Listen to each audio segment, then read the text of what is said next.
target kinerja perusahaan, serta tindakan aksi korporasi, dan terakhir prospek bisnis tahun 2026.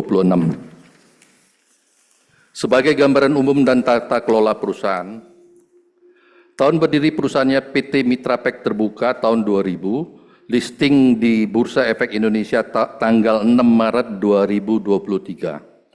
Dan jenis usaha, perdagangan peralatan mesin packaging, pengemasan serta suku cadang dan perlengkapan serta after sale service, aktivitas penyewaan dan sewa guna usaha, dan opsi mesin dan peralatan industri pengemasan seperti coding, marking, labeling, product inspection system, shrink packaging, protective packaging, food packaging, dry absorbent pad, farmasi packaging yang biasa disebut dengan blister, serta peralatan-peralatan lainnya yang terus berkembang dan bertumbuh. Kantor operasional PT Mitrapek Jalan Dr. Sitanala 11, RT 2, RW 2, Kelurahan Karangsari, Kecamatan Neglasari, Kota Tangerang 15129, dengan email info@mitrapek.co.id dan bisa diakses melalui website www.mitrapek.co.id. Penerapan tata kelola perusahaan yang baik, Good Corporate Governance (GCG), menjadi prinsip utama dalam sebuah kegiatan operasional dan pengambil alihan keputusan, dengan menekankan transparansi, akuntabilitas, dan kewajaran terhadap pemangku kepentingan. Seluruh aktivitas manajerial dan operasional dijalankan sesuai standar etika, peraturan, dan perundang-undangan yang berlaku, didukung oleh mekanisme pengawasan internal melalui Dewan Komisaris dan Komite Audit yang independen. Evaluasi rutin terhadap manajemen dan karyawan terkait integritas dan kepatuhan terhadap GCG dilakukan untuk meningkatkan kinerja, menjaga reputasi, serta meminimalisasikan risiko, sejalan dengan prinsip GCG yang menekankan kepentingan bersama dan serta keberlanjutan usaha. Peta operasional perusahaan PT Mitrapek Tbk, Kantor Operasional Jalan Dr. Sitanala 11, Tangerang, Head Office Jalan Pangeran Jaya Karta 135, Blok C 1215, Jakarta Pusat. Kantor Perusahaan Cabang Surabaya, Ruko RMI Blok J 26, Ngagel Jaya, Surabaya, Jawa Timur. Kantor Cabang Semarang, Ruko Semarang Indah, Blok E 12 nomor 30, Jalan Madukuro Raya, Semarang. Dan untuk susunan pengurus perusahaan, Dewan Komisaris, Komisaris Utama Jessica Kusuma, Komisaris Pak Tungga Wijaya, Komisaris Independen Pak Gilbert Rally, serta Direksi, Ardi Kusuma sebagai Direktur Utama, Cindy Kusuma Direktur Pemasaran, Edward Kusuma Direktur Keuangan, Ilham Jaya sebagai Direktur Operasional. Demikian laporan singkat, dan selanjutnya Pak Ilham Jaya akan melanjutkan mengenai produk portofolio. Terima kasih Bapak Ardi Kusuma. Perkenalkan, saya Ilham Jaya. Izinkan saya akan menyampaikan mengenai produk portfolio perseroan, kemudian sedikit mengenai performance atau kinerja operasional perusahaan. Untuk produk portfolio perseroan, secara garis besar kita ada 3 kategori besar produk yang kita miliki. Yang pertama adalah product identification atau yang biasa sering dikenal coding dan marking yang banyak digunakan di produk-produk makanan, minuman, atau kemasan semacam ini. Untuk product identification ini, kami perseroan memiliki 3 brand utama. Yang pertama dari Markem Image, kemudian kita juga memiliki local development coding ya, kita dengan brand Mitra Coding, Kemudian kita bekerja sama dengan Rainen, dengan brand Rainen. Itu mengenai product identification dari perseroan. Next berikutnya. Untuk kategori produk kedua kami adalah product inspection. Apa itu product inspection? Product inspection adalah alat atau mesin yang digunakan untuk menginspeksi produk, biasanya berupa makanan atau obat-obatan, untuk menginspeksi ada tidaknya kontaminan atau berat dari produk tersebut. Jadi pada garis besarnya ada 3 jenis product inspection system, yaitu metal detector, X-ray inspection, dan check weigher. Untuk product inspection ini kami perseroan membawakan brand yang pertama adalah Thermo Fisher Scientific dari Amerika, kemudian ada brand dari Jerman, Biserba, yang baru kita tambahkan di tahun lalu juga, dan kita juga memiliki produk yang lebih cost efisien. Kita bekerja sama dengan prinsipal dari China untuk melayani customer atau pelanggan kami yang masih istilahnya cost conscious ya, artinya memerlukan mesin yang dari segi biaya atau harga masih bisa bersaing. Itu mengenai produk inspection kami. Produk kategori ketiga dari kami adalah yang kita kategorikan sebagai specialty packaging. Di kelompok ini kami memiliki beberapa jenis produk atau solusi. Yang pertama adalah shrink dan protective packaging, membawakan brand dari Sealed Air untuk materialnya, dan kalau untuk mesinnya kami membawakan brand dari Taiwan, Taiyiye. Kemudian kami juga memiliki produk untuk farmasi, yaitu blister packaging dengan brand dari Livio Research. Blister packaging banyak digunakan untuk produk obat-obatan solid seperti kapsul dan tablet, seperti mungkin di gambar bisa dilihat. Kemudian di tahun lalu kita juga menambah portfolio kami untuk specialty packaging ini, yaitu dengan packaging machine dengan merek Ulma dari Spanyol.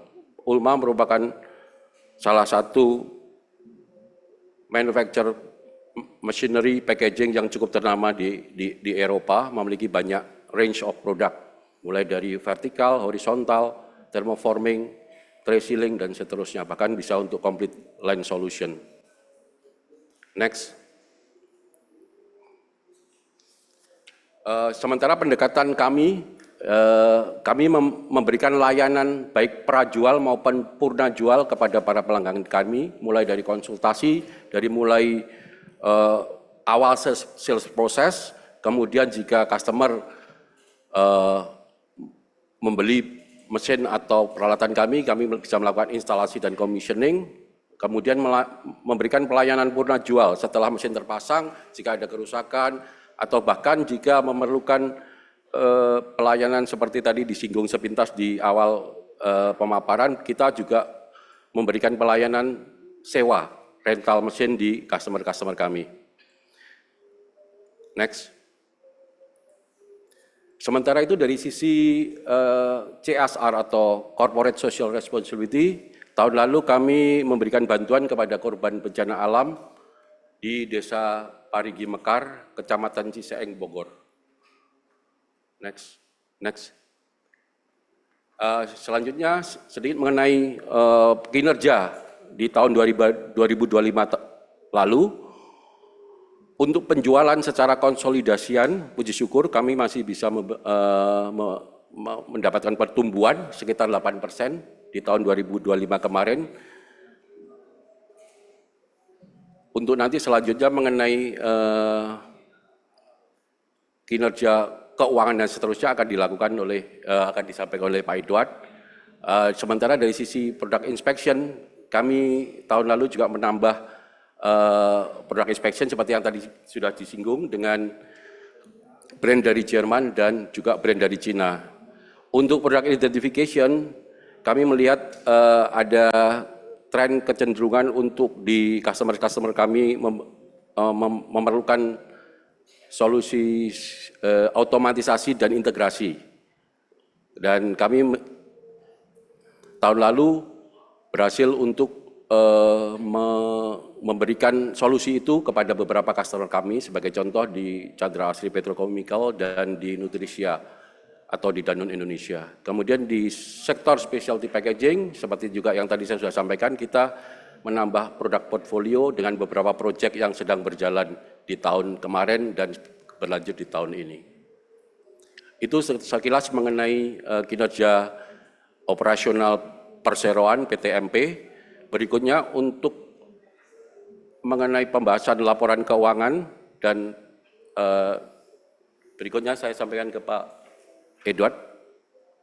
Terima kasih Pak Ilham. Selamat siang Bapak Ibu sekalian. Selanjutnya saya akan menyampaikan kinerja keuangan perseroan di tahun 2025. Pertama, penjualan. Pada tahun 2025 perseroan berhasil mencatatkan peningkatan penjualan neto sebesar 8% dibandingkan tahun sebelumnya. Tahun 2024 penjualan neto tercatat sebesar 192 miliar, sementara pada tahun 2025 meningkat menjadi 207 miliar. Hal ini menunjukkan bahwa aktivitas bisnis dan permintaan pasar terhadap produk perseroan masih terus bertumbuh secara positif. Dari sisi laba kotor, tahun 2024 laba kotor perseroan berada di angka 67,9 miliar. Pada tahun 2025 laba kotor tercatat sebesar 62 miliar. Penurunan ini terutama dipengaruhi oleh peningkatan COGS dan tekanan terhadap margin usaha selama tahun berjalan. Untuk laba bersih pada tahun 2024 perseroan masih membukukan laba bersih sebesar 12 miliar. Sedangkan pada tahun 2025, perseroan mencatat rugi bersih sebesar 62 miliar. Perubahan ini terutama disebabkan oleh pembentukan biaya penyisihan atas beberapa account, yaitu penyisihan nilai aset tetap sebesar 26 miliar, penyisihan persediaan sebesar 13 miliar, penyisihan piutang sebesar 8 miliar, serta penyisihan uang muka sebesar 9 miliar. Secara total, pembentukan penyisihan tersebut mencapai sekitar 56 miliar yang memberikan dampak signifikan terhadap laba bersih perseroan pada tahun 2025. Akibatnya, perseroan membukukan rugi bersih sebesar 62 miliar dibandingkan laba bersih sebesar 12 miliar pada tahun sebelumnya. Next. Selanjutnya, saya akan menyampaikan perbandingan posisi keuangan perseroan. Dari sisi total aset, pada tahun 2024 total aset perseroan tercatat sebesar 334,9 miliar, sementara pada tahun 2025 total aset menjadi 271,2 miliar. Penurunan ini terutama dipengaruhi oleh adanya pencatatan penyisihan, nilai aset serta penyesuaian pada beberapa pos aset perseroan selama tahun berjalan. Untuk total liabilitas tahun 2024, total liabilitas perseroan tercatat sebesar 102,6 miliar, sedangkan pada tahun 2025 sedikit menurun menjadi 101 miliar. Hal ini menunjukkan bahwa perseroan tetap menjaga posisi kewajiban pada tingkat yang relatif stabil. Dari sisi ekuitas, pada tahun 2024 total ekuitas perseroan tercatat sebesar 232,3 miliar, sementara pada tahun 2025 menurun menjadi 170,2 miliar. Penurunan ekuitas ini terutama disebabkan oleh rugi bersih yang dibukukan perseroan pada tahun 2025, sehingga berdampak langsung terhadap posisi ekuitas perusahaan. Next. Selanjutnya saya akan menyampaikan posisi kas dan arus kas perseroan. Dari sisi perubahan kas dan bank pada tahun 2024, perseroan mencatat penurunan neto kas dan bank sebesar 2,6 miliar. Sementara pada tahun 2025 penurunan neto kas dan bank meningkat menjadi sekitar 22,4 miliar. Peningkatan penurunan kas ini terutama dipengaruhi oleh kenaikan beban karyawan dan beban operasional masing-masing sebesar 14 miliar dan 13 miliar. Selama tahun berjalan. Selain itu, perseroan juga melakukan penambahan aset tetap berupa mesin sebesar sekitar 18 miliar guna mendukung kegiatan operasional dan pengembangan usaha perseroan ke depan. Untuk posisi kas dan setara kas pada akhir tahun, pada tahun 2024, perseroan memiliki saldo kas dan setara kas sebesar 13 miliar. Sedangkan pada tahun 2025, posisi tersebut menurun menjadi sekitar 3,8 miliar. Penurunan ini sejalan dengan tingginya penggunaan kas selama tahun berjalan untuk mendukung operasional perseroan, peningkatan aktivitas usaha, serta investasi pada aset tetap. Next, selanjutnya saya akan menyampaikan target kinerja perusahaan untuk 3 tahun ke depan. Target penjualan neto. Perseroan menargetkan pertumbuhan penjualan neto yang konsisten sebesar sekitar 10-15% year on year dari 238,8 miliar pada tahun 2026 menjadi 302,1 miliar pada tahun 2028. Seiring dengan peningkatan permintaan pasar dan pengembangan bisnis perseroan. Dari sisi aset target laba kotor, perseroan menargetkan peningkatan laba kotor sebesar 9-10% year on year dari 68,5 miliar pada tahun 2006 menjadi 82,9 miliar pada tahun 2028 melalui efisiensi operasional, optimalisasi biaya, serta peningkatan produktivitas perusahaan. Dari sisi target laba neto tahun berjalan, perseroan menargetkan pertumbuhan laba bersih secara bertahap sebesar sekitar 10 sampai dengan 15% year on year dari 14,3 miliar pada tahun 2026 menjadi 18,1 miliar pada tahun 2028. Sebagai bagian dari komitmen manajemen untuk memperkuat profitabilitas dan kinerja keuangan perusahaan. Secara keseluruhan, meskipun perseroan menghadapi berbagai tantangan pada tahun 2025 yang berdampak terhadap profitabilitas dan posisi kas, fundamental business perseroan tetap terjaga dengan baik. Hal ini tercermin dari pertumbuhan penjualan yang tetap positif, struktur permodalan yang masih sehat dengan tingkat liabilitas yang terkendali, serta komitmen perseroan dalam melakukan penguatan kualitas aset dan investasi untuk mendukung pertumbuhan jangka panjang. Kedepan, perseroan optimis dapat memperbaiki kinerja secara bertahap melalui peningkatan efisiensi operasional, optimalisasi aset produktif, penguatan arus kas, serta pengembangan kapasitas usaha guna mencapai target pertumbuhan yang berkelanjutan pada periode 2026 hingga 2028. Manajemen percaya bahwa langkah-langkah strategis yang telah dilakukan akan menjadi fondasi yang kuat untuk menciptakan nilai tambah jangka panjang bagi seluruh pemegang saham dan pemangku kepentingan. Next. Selanjutnya saya ingin menyampaikan rencana aksi korporasi material perseroan yang bertujuan memperkuat fundamental usaha dan struktur permodalan perseroan. Rencana transaksi ini terdiri dari 3 bagian utama, yaitu divestasi 77,19% saham perseroan di PT Masterprint Tbk senilai 128,06 miliar. Kedua, akuisisi seluruh bisnis bersih PT Masterprint Tbk senilai 61,35 miliar, serta pembelian 99% saham PT Global Putra Kusuma senilai 26,9 miliar. Melalui langkah strategis ini, perseroan menargetkan struktur usaha yang lebih sederhana, operasional yang lebih efisien, serta penguatan fokus terhadap bisnis inti perseroan. Manajemen meyakini bahwa aksi koperasi ini akan memberikan dampak positif terhadap kinerja perseroan, memperkuat daya saing usaha, serta menciptakan nilai tambah jangka panjang bagi seluruh pemegang saham. Sebagaimana ketentuan yang berlaku, seluruh transaksi tersebut akan diminta persetujuan dalam rapat umum pemegang saham luar biasa (RUPSLB) pada tanggal 19 Juni 2026. Terima kasih, saya sampaikan ke Bu Cindy. Terima kasih Pak Edward, selamat siang. Mengenai strategi dan prospek bisnis 2026, tujuan kami adalah mencapai pertumbuhan yang berkelanjutan dengan target pertumbuhan yang relatif konservatif sekitar 10-15%. Strategi bisnis kami dalam beberapa tahun mendatang adalah untuk berfokus pada pertumbuhan jangka panjang.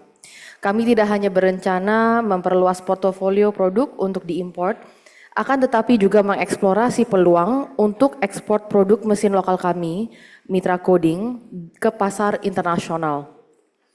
Selain itu, seperti yang tadi disampaikan oleh Pak Ilham, di tahun 2005 karena kami ada penambahan produk portofolio dan OEM partner untuk melayani customer yang mungkin mau eksplorasi solusi packaging solution yang lebih ekonomis.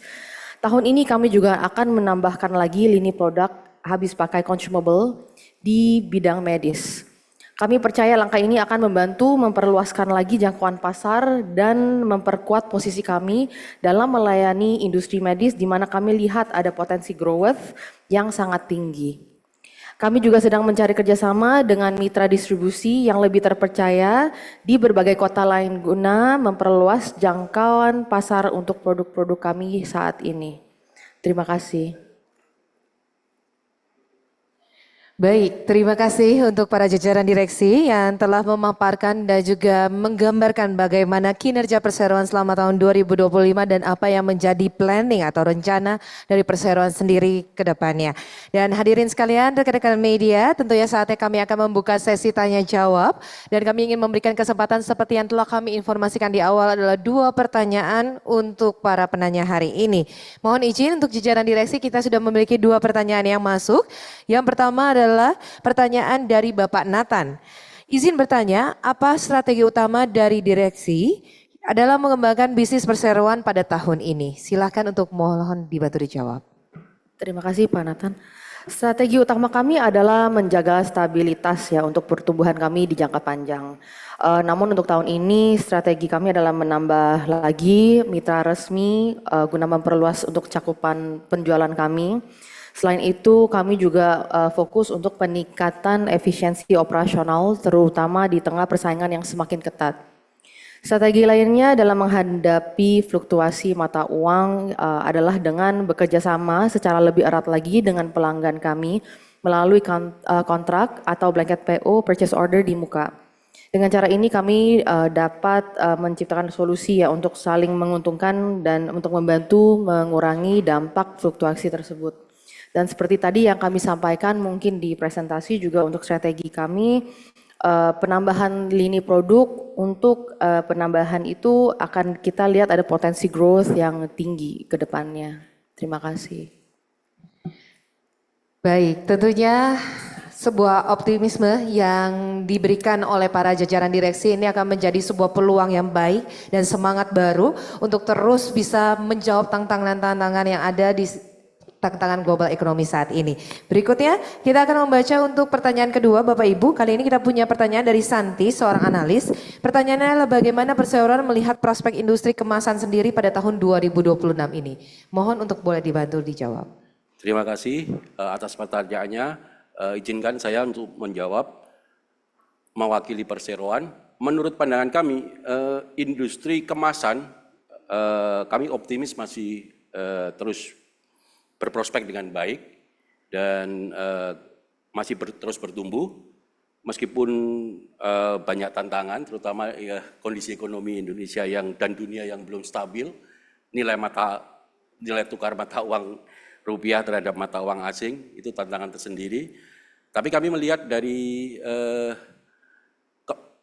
industri kemasan, kami melihat ada potensial pertumbuhan yang cukup di sektor e-commerce. Kami lihat itu di sektor e-commerce.